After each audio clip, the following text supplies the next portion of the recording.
Manon Bellec, bienvenue. Derrière ce micro, vous êtes coordinatrice de l'Atlas de la biodiversité. Alors, qu'est-ce que c'est au juste, hein? Alors, moi donc, je suis coordinatrice de l'Atlas de la biodiversité au sein de la communauté de communes Côte d'Emeraude, qui réalise un atlas de la biodiversité intercommunale. L'idée, c'est d'observer, d'inventorier la biodiversité pour avoir un état des lieux de la biodiversité du territoire. C'est large alors, en fait? C'est très large, à la fois sur le territoire, parce que nous, on a donc 8 communes qui composent le territoire, et dans ce qu'on doit faire, parce qu'on a l'ambition de s'intéresser à toute la biodiversité et tout ce que ça représente. Dans les faits, on ne va pas pouvoir tout faire, évidemment, donc on travaille à choisir les espèces, les milieux ou les thématiques qui nous paraissent les plus intéressantes pour ensuite pouvoir proposer des actions concrètes en faveur de la biodiversité pour directement préserver la biodiversité du territoire. Et là, donc, vous invitez les auditrices et les auditeurs à observer notamment 3 oiseaux, 3 espèces. Tout à fait. Les hirondelles de fenêtre, les hirondelles rustiques et les martinets noirs. Et éventuellement, on peut en rajouter une 4e, c'est les hirondelles de rivage, qu'on voit du coup beaucoup plus en bord de littoral. Donc, c'est pas dit qu'on aperçoive. Et l'idée, c'est d'inviter tous les habitants du territoire à observer certaines espèces facilement reconnaissables ou avec des risques de confusion, comme ces 3 oiseaux-là qui se ressemblent beaucoup, mais pour lesquels on donne des clés de reconnaissance et pour lesquels on organise des sorties d'observation aussi, pour apprendre à les reconnaître. Et en fait, l'idée, c'est que du coup, tous les habitants puissent partager leurs observations de ces espèces pour qu'on sache où elles sont, comment elles se comportent et que ça apporte de la donnée à l'atlas de la biodiversité. Alors, si je vous dis hirondelle de fenêtre, cet oiseau-là en particulier, comment est-ce qu'on peut la reconnaître, l'hirondelle de fenêtre? Alors, l'hirondelle de fenêtre, elle vit dans les centres-bourgs, vraiment.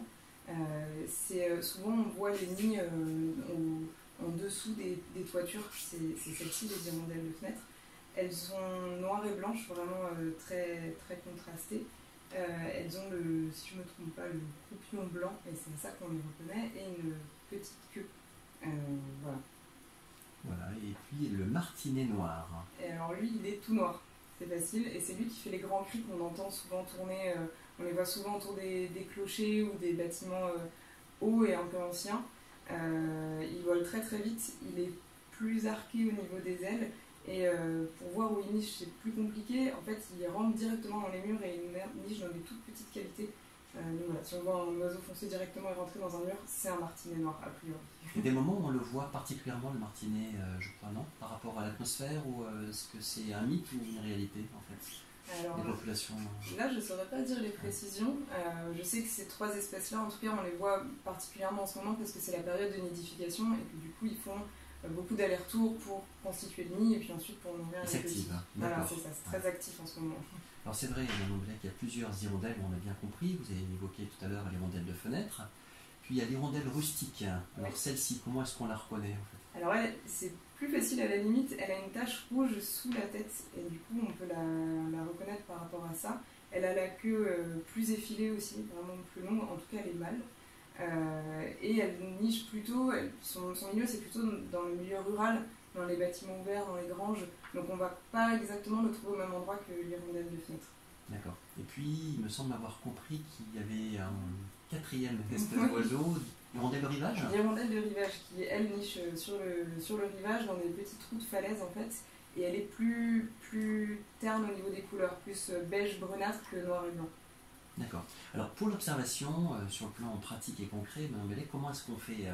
Est-ce qu'il faut se fixer donc un périmètre bien précis, avec des horaires d'observation en fonction des disponibilités bien sûr des uns et des autres? Est-ce qu'il faut prendre des photos éventuellement, vous les faire parvenir? Comment ça se passe en fait? Non, en fait c'est assez libre, on invite tout le monde à partager ses observations dites opportunistes. Donc c'est les moments où on voit l'espèce. Les oiseaux souvent sont plus actifs le matin, mais en même temps c'est pas non plus toujours vrai, donc c'est vraiment au moment où on croise l'espèce. On peut prendre des photos, en l'occurrence si vous avez des photos d'hirondelles et de martinets, je suis très preneuse parce qu'il faut réussir à les attraper, mais c'est pas une obligation. Et en fait, pour partager toutes ces observations, on a mis en place un outil collaboratif qui s'appelle l'Atlas participatif de la biodiversité, qui permet de partager ces observations en ligne en renseignant le lieu, l'heure, l'espèce, et l'observateur en s'identifiant et ce qui nous permet ensuite de comptabiliser ces observations en tant que données naturalistes. Et donc ça dit quelque chose concernant les populations, éventuellement leurs menaces. Est-ce qu'il y a des menaces qui pèsent sur ces espèces? Si oui, lesquelles? Alors oui, il y a des menaces comme beaucoup d'oiseaux. Ce sont des oiseaux qui sont en déclin, notamment à cause de la perte de leurs habitats. Les bâtiments sont plus forcément favorables, n'accueillent plus autant de nids qu'avant. Et il y a un manque de nourriture avec la diminution des insectes. C'est les deux grandes raisons du déclin de ces oiseaux. Après, nous, dans l'Atlas, on travaille avec des partenaires naturalistes. D'ailleurs, tout ce que je vous dis, ça vient d'eux, globalement, qui nous accompagnent sur justement définir quelles espèces on va observer, pourquoi et qu'est-ce qu'on va pouvoir faire plus tard. Et on a décidé de travailler sur les hirondelles et les martinets en particulier, avec le GEOK qui nous accompagne sur la thématique des oiseaux. C'est le groupe d'études ornithologiques des Côtes d'Armor, qui est partenaire de l'Atlas, et qui estimait que c'était une espèce suffisamment facile à observer, à la fois pour eux en tant que naturalistes et pour nous, grand public, et qu'on pouvait aussi accompagner avec des actions assez simples à mettre en place, comme laisser les toitures accessibles, mettre en place des nids qui pourraient devenir artificiels pour les inciter à revenir, ne pas grillager les toitures, enfin, voilà, il y a plusieurs actions comme ça qui commencent à nous expliquer et sur lesquelles on pourra s'appuyer pour développer le plan d'action à l'issue de l'Atlas. Parce que l'idée c'est bien ça, c'est d'observer dans un premier temps pour proposer ensuite des actions pour préserver ces espèces-là. Bien sûr. Alors il est possible bien sûr d'observer, de noter et de participer en cliquant sur Atlas de la biodiversité. On trouve où ce lien d'ailleurs? Alors, on peut le trouver sur le site de la communauté de communes, on peut le trouver sur beaucoup de visuels aussi qu'on essaye de déployer. Sur le Facebook de la communauté de communes, vous pourrez le retrouver aussi. Sinon, l'adresse est assez simple à retenir, c'est atlasdelabiodiversité.côte-émeraude.fr. On a fait au plus simple. Et sur le site, c'est indiqué comment partager ces observations. L'idée est très simple, c'est qu'il y a le plan du territoire, donc il faut que l'observation ait lieu dans ce territoire. On choisit l'endroit où on a vu l'observation et ensuite il y a une liste d'espèces déroulantes dans laquelle on choisit ce qu'on a vu. Cette liste, elle n'est pas complète parce qu'on n'a pas pu mettre toutes les espèces et donc on a travaillé avec des partenaires naturalistes, notamment des partenaires Cœur Émeraude, pour définir les espèces qui se trouvent sur le territoire déjà, comme ça on limite un petit peu, et celles qui peuvent être observées sans trop grand risque de confusion. Donc il y a certaines espèces qui n'apparaissent pas, c'est pas qu'elles n'existent pas, c'est qu'on a volontairement choisi de ne pas les mettre pour ne pas créer de la fausse donnée. D'accord. On rappelle, Manon Bellec, que les individus et les nids sont protégés par la loi. Donc c'est peut-être pas forcément, mais... Effectivement, les espèces, leur milieu, leurs habitats, en fait tout est protégé par la loi. On ne peut pas les manipuler, on ne peut pas détruire les nids et on ne peut pas détruire les nids toute l'année. C'est-à-dire qu'en ce moment, absolument pas, on n'y touche pas, mais pas non plus cet hiver quand on a l'impression qu'elles sont plus là, parce qu'en fait les hirondelles reviennent dans leur nid, donc on ne peut pas les détruire.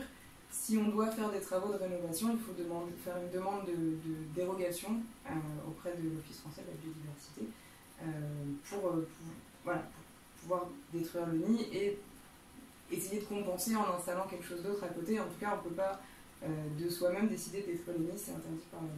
On rappelle l'utilité dans la biodiversité, justement dans les écosystèmes, de ces espèces, donc l'hirondelle de fenêtre, le martinet noir, l'hirondelle rustique et l'hirondelle de rivage, parce qu'elles ont une utilité en fait, ces espèces-là.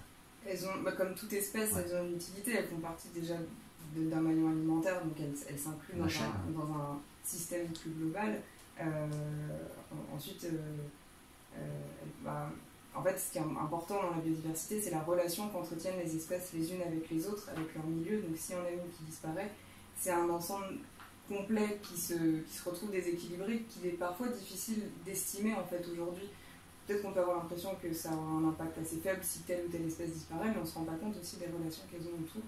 Donc voilà, elles font partie d'un ensemble global qu'il est important de préserver. Il en va de l'équilibre en fait entre les différentes espèces.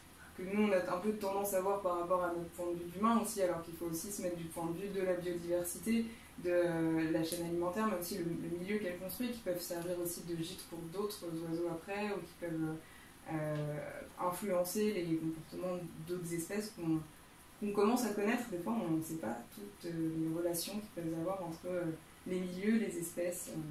Donc c'est pour ça que l'Atlas s'intéresse à toute forme de biodiversité, pour pas préserver uniquement les espèces qui nous paraissent importantes aujourd'hui, mais bien toute la biodiversité, même si on ne sait pas encore s'il y a un intérêt pour l'homme. En tout cas, toutes les espèces ont un intérêt les unes par rapport aux autres. C'est ce qu'on essaie de mettre en place. Et là, donc la classe de la biodiversité, cette opération spécifique là sur ces 4 espèces d'oiseaux, elle dure tout l'été? Oui, en fait, il s'agit des avis de recherche qui invitent à observer ces espèces, qui s'incluent dans d'autres enquêtes plus larges. Donc, par exemple, cet avis de recherche spécifique s'inclut dans l'enquête menée par le GEOCA et les partenaires naturalistes à l'échelle de la Bretagne d'observation des espèces, qui effectivement a lieu tout l'été parce que c'est la période où on peut les voir plus facilement. Il y a eu d'autres avis de recherche et il y en aura d'autres dans le cadre de la classe sur d'autres espèces qu'on lance au fur et à mesure. Tous les 2 mois, il y aura une nouvelle espèce qu'on invite à observer à ce moment-là, mais qui peuvent être observées tout au long de l'année. Donc voilà, les hirondelles, on les verra globalement jusqu'à fin août. Mais bon, s'il y en a d'autres d'observer, il vaudra mieux nous le dire d'ailleurs, parce que ce ne serait pas normal qu'il y en ait après fin août. D'accord, donc on peut imaginer, non seulement imaginer, mais se préparer à ce qu'il y ait d'autres avis de recherche en fait. Hein. Tout à fait. Tous les 2 mois, il y en aura un prochain, donc dans 1 mois. D'accord, très bien. Concernant vos missions, sinon, y a-t-il d'autres axes que vous réalisez dans l'année? Parce que là, donc, c'est une opération bien spécifique. Votre poste, il vous amène à être toujours dans ce champ de la biodiversité, en fait?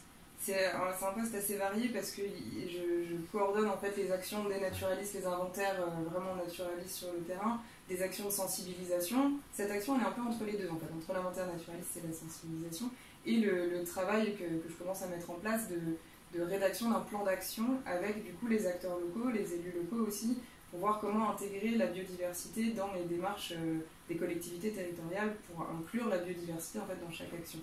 Donc la mission est assez large en fait dans ce que je dois faire. Est-ce que vous intervenez en milieu scolaire éventuellement ou... On met en place des animations en milieu scolaire. Je suis intervenue dans une école à Dinard avec notre partenaire Planète Mer qui travaille sur la thématique de l'estran, de la classe de la biodiversité.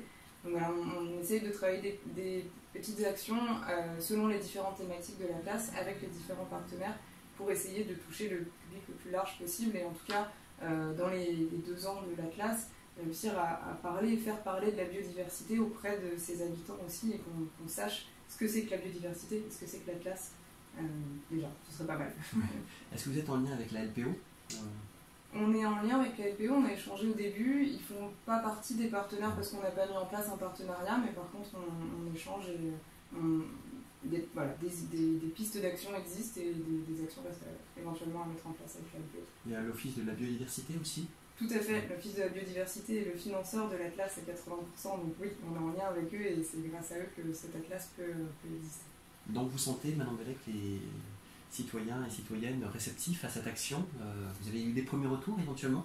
Oui, on a eu des premiers retours, des premières observations et hier ont eu lieu les sorties d'observation des hirondelles et martinets accompagnées par le GEOCA sur le territoire et on a pu voir les 4 espèces quasiment. Il manquait l'hirondelle rustique mais on ne l'a pas cherché. Et il y avait des participants du territoire qui se sont très intéressés et qui d'ailleurs ont dit que c'était des dames, qu'elles allaient continuer à observer autour de chez elles pour partager leurs observations de nids ou d'hirondelles et de martinets. Vous allez communiquer sur les visites après les animations que vous évoquiez tout à l'heure? Oui, il y a plusieurs sorties qui sont prévues, notamment au mois de juillet. Elles sont communiquées sur le site de la communauté de communes et sur le Facebook de la communauté de communes. Donc on peut liker, comme on dit, la page, tout à et puis fait. aller voir sur le site, s'informer, se préparer en fait. C'est ça, il y a une page qui annonce les prochaines sorties de l'Atlas. Il ne faut pas hésiter à y participer, c'est gratuit et sans inscription. C'est la question que j'allais vous poser. Voilà, c'est gratuit sans tout le temps et c'est quasiment tout le temps sans inscription. Okay. C'est au moins savoir les lieux, les dates et les horaires? C'est ça, c'est indiqué sur le site à chaque fois et généralement on indique le partenaire aussi parce que c'est grâce à eux que ces sorties peuvent exister. Ça s'adresse donc, on a bien compris, aux petits comme aux grands en fait. Hein. Tout à fait. Aussi ludique, instructif. C'est ça, on essaye de faire des actions qui s'adressent au grand public parce que la biodiversité c'est à la fois un sujet sérieux et drôle aussi parce que c'est drôle de découvrir toutes ces espèces donc on essaye de faire ça le plus ouvert possible. Quand vous dites drôle, c'est l'effet de surprise aussi, c'est des fois oui. Les attitudes des oiseaux. Ouais, c'est ça, et découvrir de nouvelles espèces qu'on ne connaissait pas. Hier, j'ai découvert un oiseau que j'avais jamais vu et qui avait une drôle de tête. Alors drôle, bon, c'est toujours relatif par rapport à nous, mais on apprend en tout cas beaucoup de choses dans le cadre de la classe. On découvre des espèces, on découvre des relations aussi entre les espèces, et c'est ça qui est intéressant. On essaye d'apporter de la connaissance en tout cas au grand public.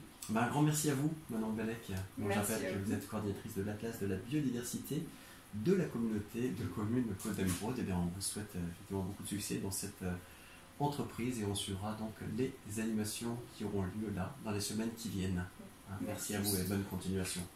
On va poursuivre en musique tout de suite dans le 11-12 avec le duo Candy Delfer des Stewart.